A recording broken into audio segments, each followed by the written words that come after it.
There's a big difference between power and having a leverage. Power is the ability to get results, to get something done, without having to put up with restrictions from others. That's power. A leverage is when you have an advantage that gives you a grip on someone else. For example, let's say that you live in a wealthy neighborhood. You have an extended flat. Well, the furniture is luxurious. It's well maintained. However, the only reason you live there is because you have a job that pays well. The boss can fire you if you don't perform well. So in this case, the boss has a leverage over you. Because the boss can't come to your house and tell you what to do. He can't kick you out of your house, but because you need to pay the house and he has the advantage, which is the money, because you need the money to pay for that rent, because that he has an advantage over you, a leverage, and he can use that to make you do things even if you don't want to do what he asks you to do.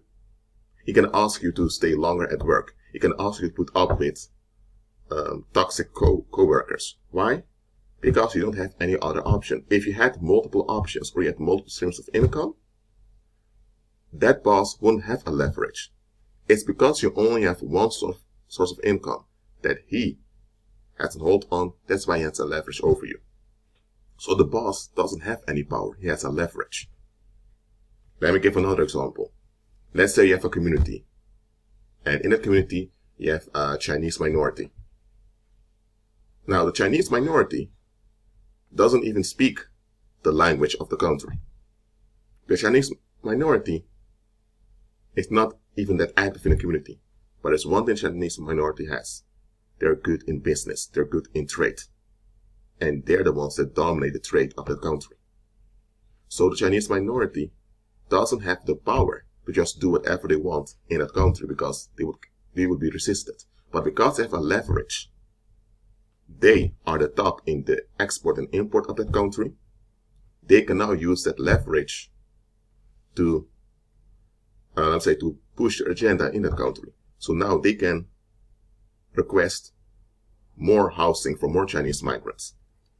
Even if the locals don't want it, they really don't want it, they realize, okay, we don't want to have more Chinese migrants over here, but if we refuse this and they decide to not trade that much anymore, they'll be at ease, but we will be at loss. So then the population understands, okay, we need to let go of this will of ours. We are going to accept Chinese migrants. And it's another thing. Because it's the Chinese migrants that manage to import and export, none of the locals have to take any responsibility for when things go wrong. They can just blame it all on the Chinese, and that's how everyone is left at ease. The moment it's the locals themselves who needs to manage that import and export, it's going to be rivalry between groups, contention, and that's why the local leaders don't want the locals to manage the economy. That's why they allow the Chinese migrants to do it. So, based on that context, there is a leverage that the Chinese migrants have, and they use it to advance their agenda. Now, the Chinese minority does have power. They can trade, they can, let me say, push their agenda to some extent. But for all the other stuff, they need a leverage. Now it's early in the morning here, so forgive me if I'm not that fluent in my speech at the moment, but I just want to make this video for you to understand the difference between power and the leverage. Too many people are fighting for a leverage, thinking they're going after power. Because in the world, groups have leverage. Groups don't have power. Individuals have power. And when individuals come together and they cooperate, now you have collective power. So a group in itself doesn't have power, it has a leverage. Now a group can be powerful if that group has a strong leadership. But it's the leadership of that group that has power, not the group as a whole. So a group can be powerful, but not that the group itself has power. It's the leadership of a group that can have power, and the rest of the group enables this power. Again, what did I say before? Power is the ability to get something done. Leverage is when you have an advantage over someone else in which you can make them do things even if they don't want to. So, what is it that you're after? Power or a leverage?